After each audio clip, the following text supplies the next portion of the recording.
கடகராசி அன்பர்களே, நண்பர்களே, புனர்பூஷம் 4ஆம் பாதம், பூஷம் ஆயில்யத்தில் இருக்கக்கூடிய கடகராசி நண்பர்களே, புத்திசாலித்தனம் தெளிவாக செயல்பட்டு உங்களுக்கு வெற்றியையும் அதிர்ஷ்டத்தையும் யோகத்தையும் தரக்கூடிய மாதம்.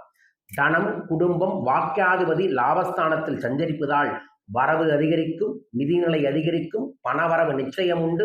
உழைப்புக்கேற்ற செல்வம் அபரீதமாக உங்களை நோக்கி வரும். சரியான பண மேம்பாடு உங்கள்கிட்ட இருந்துச்சுன்னா நிச்சயமாக கடன் சரியாகும். அரசு வழிகளில் செய்யக்கூடிய தொழில்களில் அபரீதமான லாபத்தை பார்ப்பீர்கள். வெளிநாட்டிலிருந்து எதிர்பாராத பணவரவுக்கான வாய்ப்புகளும் சூழல்களும் நிச்சயம் உண்டு. பணம் வரும்போது கவனமாக நிதானமாக செயல்படுவது நன்மையை ஏற்படுத்தி தரும். உத்தியோகத்தில் இருப்பவர்களுக்கு ஏற்பட்ட பிரச்சனை முடிவிற்கு வரும். அரசியல்வாதிகளுக்கு செல்வாக்குகள் உயரும்.